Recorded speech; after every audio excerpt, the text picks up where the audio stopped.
Hello everyone, welcome to another video lecture जिसमें हम पढ़ रहे थे क्लास 10 मैथमेटिक्स का अर्थमेटिक प्रोग्रेशन और हमारा एक्सरसाइज है 5.2। ठीक है, तो हमारे 5.2 के काफ़ी सारे क्वेश्चन हो चुके थे। तो इसमें हम देखते हैं नेक्स्ट क्वेश्चन क्या है। नेक्स्ट क्वेश्चन है हमारा 5.2 का 13 नंबर। और अगर आपने इससे पहले वाले वीडियो नहीं देखे तो आप उसको देखिएगा। ठीक है, नहीं तो इसमें कुछ भी समझ में नहीं आने वाला क्या चल रहा है। तो आप पहले वाले लेक्चर्स को देखिएगा तब इस पे आइएगा। तो क्वेश्चन नंबर 13 है एक्सरसाइज 5.2 का। इसमें कहा कि how many 3 digit numbers are divisible by 7। ठीक, तो यानी ऐसे कितने नंबर हैं 3 डिजिट के जो हमारे 7 से, अगर हिंदी में बोले तो विभाज्य है। 7 से विभाज्य मतलब 7 से हम डिवाइड कर सकते हैं। अब सबसे पहले हमें देखना पड़ेगा 3 डिजिट के नंबर कौन से होते हैं जिनमें 3 डिजिट होता है, वो हमारे 3 डिजिट के नंबर होंगे। जैसे फर्स्ट हमारा 3 डिजिट का नंबर होगा 100। अगर हम 99 की बात करें तो ये हमारा 2 डिजिट का नंबर होगा, ये 2 डिजिट का होगा। ठीक है, तो अगर 99 की बात करें 2 डिजिट का होगा। और 3 डिजिट की बात करें तो हमारा कितना होगा 100 पहला नंबर होगा जो 3 डिजिट का होगा। और अगर हम लास्ट नंबर की बात करें तो ये अगर हम 1000 की बात करेंगे 1000 की, तो ये 4 डिजिट होगी। यानी इससे जस्ट पहला एक नंबर कम होगा कि कितना 99999। तो हमें ये बताना है कि 100 से लेकर के 999 के बीच में ऐसे कितने नंबर हैं जो 7 से डिविजिबल है। ठीक है, तो हमें ये फाइंड आउट करना है। तो सबसे पहले हम देखेंगे कि 100 के आसपास ऐसा कौन सा नंबर होगा जो 7 से डिविजिबल होगा।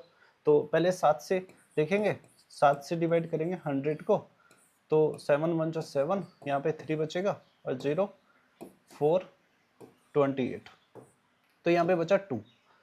अब यहाँ पर रिमाइंडर हमारा 2 बच रहा है। अगर हमने इसमें +5 और ऐड कर दिया होता तो ये 7 बन जाता, और जो कि कम्प्लीटली 7 से डिविजिबल होता है। तो जो हमारा फर्स्ट नंबर होगा 100 के बाद में, 100 के बाद में पहला नंबर जो होगा वो कौन सा होगा 105। ठीक है, तो देखो 105 क्या होगा हमारा, ऐसा पहला नंबर होगा 3 डिजिट का जो 7 से डिविजिबल होगा। ठीक है, देख लो 7 1 जा 7, 3 बचेगा 35 और 7 5 जा 35, तो जो 7 से डिविजिबल हो जाएगा। तो पहला नंबर तो हमें मिल चुका है। ठीक है, तो फर्स्ट नंबर हो चुका है।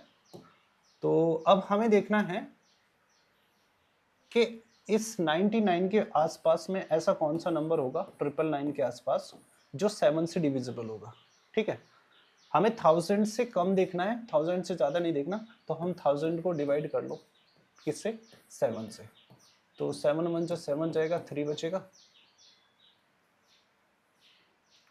तो इसमें एक 0 लेंगे, तो यहाँ पे 3 एक 0, 7 4 जा 28, 2 बचेगा, फिर 0 लेंगे और 7 4 जा 20, नहीं 7 2 जा 2 बच जाएगा, यहाँ पे 20 बचा, तो ये 14 यानी 6 बचेगा। अब हमारे पास में क्या है 1000 को जब हमने डिवाइड किया तो 6 बचा। तो अगर हम 6 इससे माइनस कर देंगे 1000 से, तो हमें 3 डिजिट का ऐसा नंबर मिल जाएगा जो 7 से कम्प्लीटली डिविजिबल होगा। तो 6 यहाँ 10 में से 6 जाएगा, 4 बचेगा, यहाँ पे 9 और 9। तो जो हमारा लास्ट नंबर है 3 डिजिट का जो 7 से डिविजिबल है वो कितना आया 994। कितना है 994। तो 994 3 डिजिट का ऐसा नंबर है, लास्ट नंबर है 3 डिजिट का। अगर 994 में अगर हम 7 ऐड कर दें, 994 में +7 अगर हम ऐड करेंगे तो ये कितना होगा 1, यहाँ से कैरी जाएगा 901 और ये 1, तो ये हो जाएगा 10। लेकिन ये कितना हो गया 4 डिजिट का नंबर हो गया। तो हम इस 4 डिजिट को 1001 को कंसिडर नहीं करेंगे, नहीं तो वो 4 डिजिट का हो जाएगा। ठीक है, तो इसी से हमारी सीरीज बन जाएगी। अब देखो पहला नंबर कितना है 105। 105 अगर 105 में हम 7 ऐड करेंगे तो इसके नेक्स्ट वाला नंबर मिलेगा 112। ठीक है, तो इसका नेक्स्ट नंबर कितना हो जाएगा 112। इसमें अगर 7 और ऐड करेंगे तो फिर हो जाएगा 119। तो ऐसे ऐसे नंबर चलते जाएंगे और लास्ट वाला हमें मिलेगा 3 डिजिट का जो नंबर होगा वो 994। तो सबसे पहले क्या करना है इस क्वेश्चन में हमें एक ऐसे सीरीज बना लेनी है यहाँ 105 से लेकर के 99.4 तक। यानी सबसे पहले क्या देखना, 100 के आसपास देखना है कि कौन सा नंबर होगा जो 7 से डिविजिबल होगा। उसके बाद में हमें 1000 से छोटा नंबर देखना है, 1000 से बड़ा नंबर नहीं देखना, 1000 से छोटा नंबर देखना कि कौन डिविजिबल होगा, तो वो 994 होगा। और 100 से बड़ा देखना, 100 से अगर छोटा देखेंगे तो वो क्या होगा, जैसे 99 है को देखेंगे तो वो 2 डिजिट का नंबर हो जाएगा। ठीक है, तो अब हमें निकालना है कि इस सीरीज में कितने नंबर ऑफ टर्म्स है, यानी n की वैल्यू क्या है। अब देखो यहां से हम क्या क्या कंसिडर कर सकते हैं। सबसे पहले हमारे पास में a है 105 और d है कितना, d कितना होगा, इसमें से इसको माइनस करेंगे 112 माइनस 105, तो d की वैल्यू हमारे पास में कितनी आ जाएगी 7। ठीक, और एक हमें लास्ट टर्म पता है l कितना, जो लास्ट है हमारे पास में 994, ये लास्ट टर्म है। अब एक फॉर्मूला होता है l का और एक होता है an का, दोनों सेम होते हैं, तो l वाला फॉर्मूला लगा देंगे हम क्या, l equal a plus n minus 1 into D. ठीक है, l बराबर a plus n minus 1 into D, ये फॉर्मूला लगाएंगे। l की वैल्यू कितनी है 994, a की वैल्यू हमारे पास में 105, n की वैल्यू हमें फाइंड आउट करनी है, और d कितना है हमारे पास में 7, d है 7, तो 105 प्लस 7 को अंदर मल्टीप्लाई करेंगे 7n माइनस 7। ठीक, अभी 105 प्लस में है और ये माइनस का है, तो इससे माइनस करेंगे तो कितना बचेगा, यहाँ से कैरी लेंगे 15 में से 7 जाएगा 8 बचेगा, और यहाँ पे 9 प्लस 7n इक्वल 994। अब हमें n की वैल्यू फाइंड आउट करनी है, तो इस 98 को इधर लेकर के आएंगे, तो 994 माइनस 98 और इधर 7n बचेगा। तो इधर देख लेते हैं, तो 994 से 98 माइनस करेंगे, 994 से 98, तो ये 14 में से 8 जाएगा 6। ठीक है, और यहाँ पर बचेगा 8, और यहाँ अगर यहाँ से एक कैरी लेंगे तो यहाँ हो जाएगा 18, 18 में से 9 जाएगा 9, और यहाँ पर बचेगा 8, तो ये 896 बचेगा। ठीक है, तो इसमें से इसको माइनस करेंगे 896, और इधर है 7n।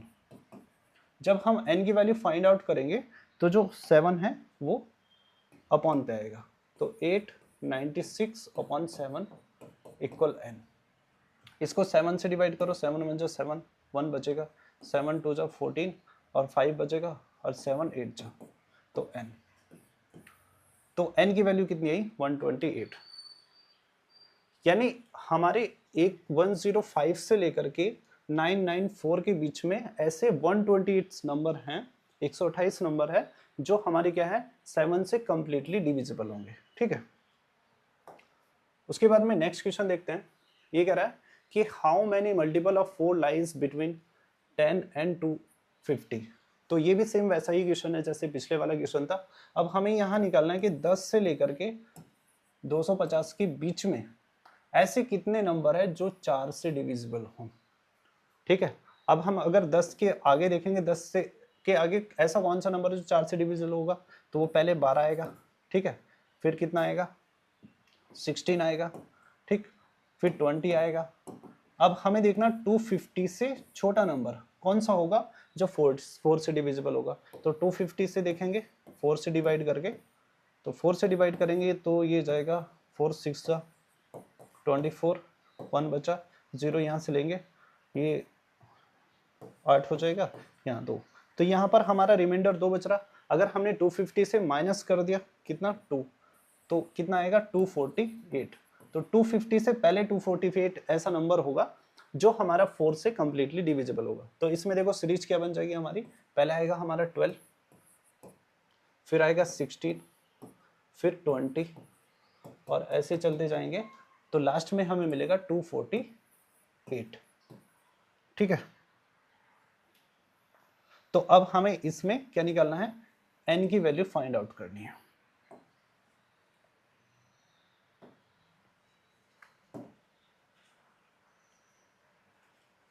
तो n की वैल्यू हम फाइंड आउट करेंगे।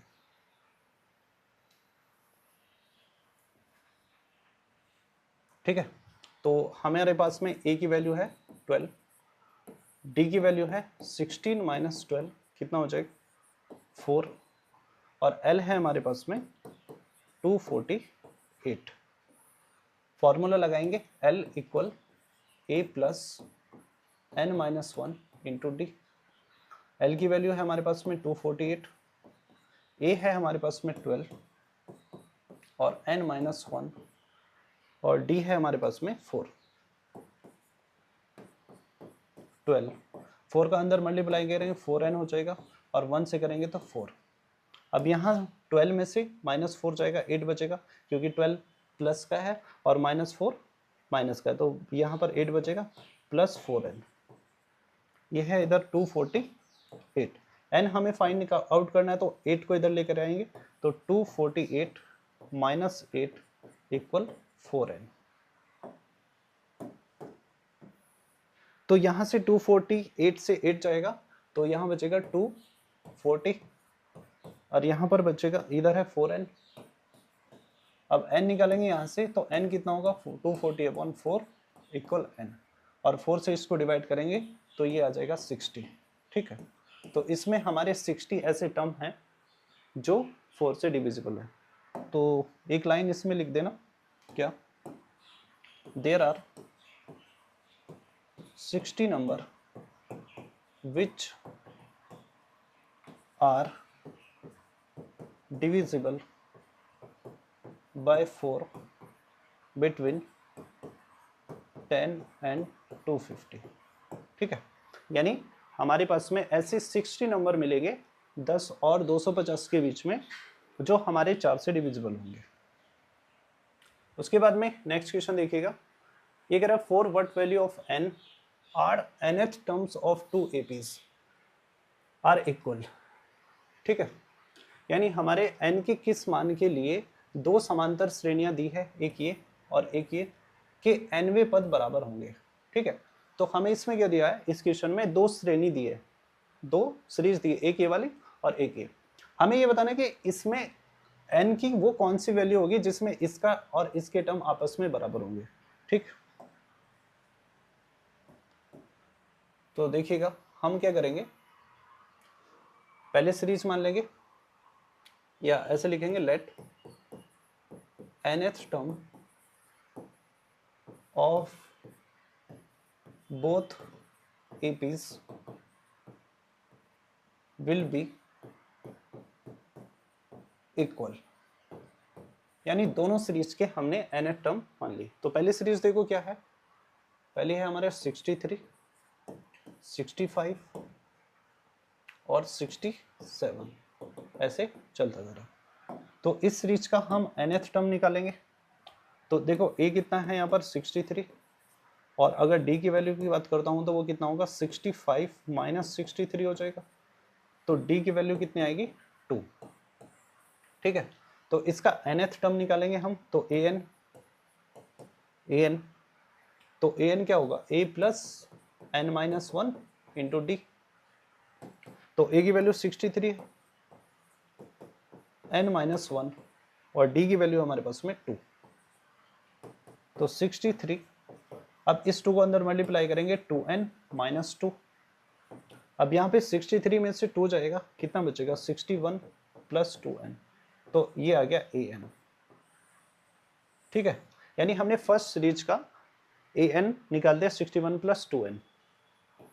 उसके बाद में क्या करेंगे, दूसरी सीरीज है हमारे पास में क्या 3 10 17, ये है 3 10 17। इसका an पद निकालेंगे, an यानी nth टर्म निकालेंगे यहाँ से। तो देखो क्या होगा, a की वैल्यू हमारे पास में 3 है, और d कितना होगा 10 माइनस 3 7 हो जाएगा। ठीक, तो इसका an टर्म निकालेंगे, तो क्या होगा a plus n minus 1 into D. तो an इक्वल, a की वैल्यू हमारे पास में 3, n माइनस 1, और d कितना है 7। ठीक है, तो 3 प्लस 7 को अंदर मल्टीप्लाई करेंगे 7n माइनस 7, तो यहाँ पर 7n, ये प्लस का 3 है और यहाँ पर माइनस का 7 है, तो ये कितना बचेगा -4। ठीक है, तो इसका nth टर्म हमने निकाल दिया माइनस ये 7n-4। अब हम क्या करेंगे, इन दोनों जो इस श्रेणी का nth टर्म है और इस श्रेणी का nth टर्म है, उन दोनों को आपस में इक्वेट कर देंगे। ठीक है, तो हम क्या करेंगे, या इसको एक काम करें, इसको आप इक्वेशन 1 मान लो और इक्वेशन 2 मान लो। ठीक है, तो क्या करेंगे, इक्वेशन 1 इक्वल इक्वेशन 2, 1 को 2 के बराबर कर देंगे। अब देखो 1 कितना है, 1 है 61 plus 2n, 61 plus 2n, 61 plus 2n, और इक्वेशन 2 कितना है, ये है 7n-4, 7n-4 ये है। ठीक है, तो हमें n की वैल्यू फाइंड आउट करनी है, तो n वालों को एक साइड कर लो, तो ये उधर जाएगा और इस 4 को इधर लेकर के आओ, तो ये 61 होगा, ये -4 इधर आएगा, +4 हो जाएगा। ठीक है, क्योंकि हमें n फाइंड आउट करना है, तो n को क्या करेंगे, हम एक साइड करेंगे और नंबर्स जो होंगे उनको एक साइड करेंगे। तो ये 2n उधर जाएगा, प्लस में है तो ये -2n हो जाएगा, और ये हो जाएगा 65, और 7n से 2n जाएगा तो बचेगा 5n, और n यहाँ से हम निकालेंगे तो अपॉन पे 5 आ जाएगा ये n, और इसको कैंसिल करेंगे तो 5 1 जा 5 और 5 3 जा 15, तो यानी n की वैल्यू कितनी आ गई, 13। यानी उसके जो 13th वाला टर्म होगा AP का, तो यहाँ लिख देंगे the 30th terms of both APs will be equal। यानी दोनों AP का जो 13 वाला टर्म्स होगा वो क्या होगा, इक्वल्स होगा। ठीक है, नेक्स्ट क्वेश्चन है ये हमारा 16 नंबर। ये कह रहा है डिटरमाइन द APs, हमें AP बतानी है whose थर्ड टर्म इज 16, यानी थर्ड टर्म क्या है 16, यानी A3 की वैल्यू हमें दी है 16, और क्या दिया है, and the 7th term exceed the 5th term by 12। उसने कहा कि जो 7th टर्म है, 7th टर्म कितना होगा A7, ये एक्सीड करती, मतलब एक्सीड ज्यादा है, यानी वह AP ज्ञात कीजिए जिसका तीसरा पद 16 है और 7वां पद 5वें पद से 12 अधिक है। यानी अगर हम A7 में से A5 को माइनस करेंगे तो हमें कितना मिलेगा, 12 मिलेगा।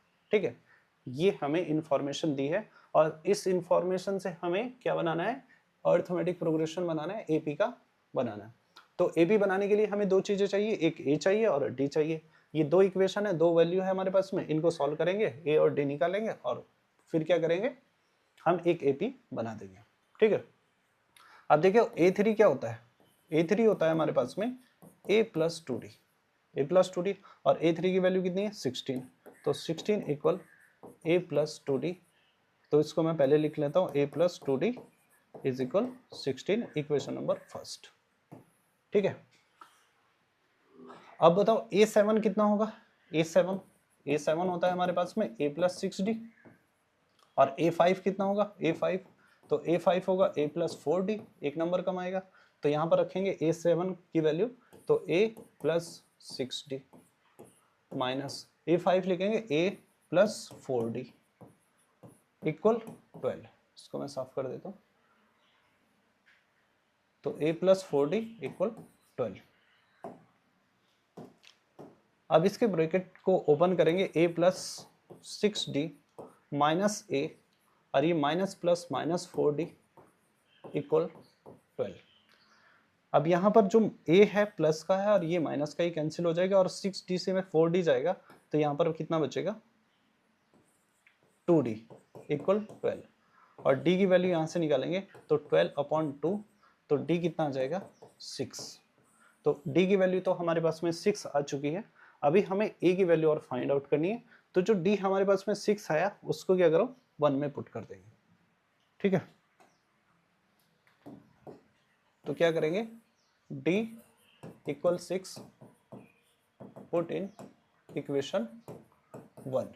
जो हमारी इक्वेशन 1 है इसमें हम d की वैल्यू को पुट करेंगे, तो a प्लस कितना है ये 2d, तो 2 और d की जगह कितना आएगा 6 और इक्वल्स में कितना है 16, तो a प्लस 6 कितना हो जाएगा 12 हो जाएगा और ये 16 और a की वैल्यू फाइंड आउट करेंगे 16 माइनस 12, तो a कितना आएगा 16 में से 12 जाएगा 4, तो a की वैल्यू हमारे पास में 4 आ गई। तो दो चीजें हमें मिल चुकी हैं, एक a है, a कितना है 4, दूसरा d है, d हमारे पास में कितना है 6 और d है 6। अब हमें इन दोनों वैल्यू से क्या करना है, एक AP को डिटरमाइन करना है, एक AP बनाना है, यानी अर्थमेटिक प्रोग्रेशन हमें बनाना है। तो कोई भी AP जो होती है वो जैसे A1 होता है, A1 कितना होता है A प्लस 0d, A2 होता है A प्लस d, A3 होगा A प्लस 2d, ठीक है।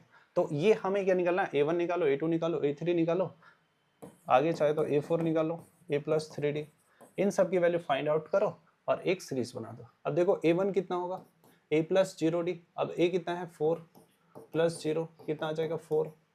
अब यहाँ पर देखो A2 कितना होगा A प्लस d, A कितना है 4 और d की वैल्यू कितनी है 6, तो ये कितना आ जाएगा 10। अब यहाँ पे देखो A कितना है 4 और 2 और d की वैल्यू 6, तो ये कितना हो जाएगा 6 से मल्टीप्लाई करें 12 और 4 16, ठीक है। अब यहाँ पर a कितना है 4 और 3 इंटू 6, 6 3 जा 18 और 18 में प्लस 4 करेंगे कितना आ जाएगा 22, ठीक है। तो AP आ जाएगी हमारी, AP क्या आएगी AP कितना आएगा 4, फर्स्ट टर्म 4, फिर 10, फिर 16 और फिर 22, ठीक है। तो इसमें इतने ही क्वेश्चन रखते हैं, बाकी नेक्स्ट वीडियो में देखेंगे। Okay, thank you.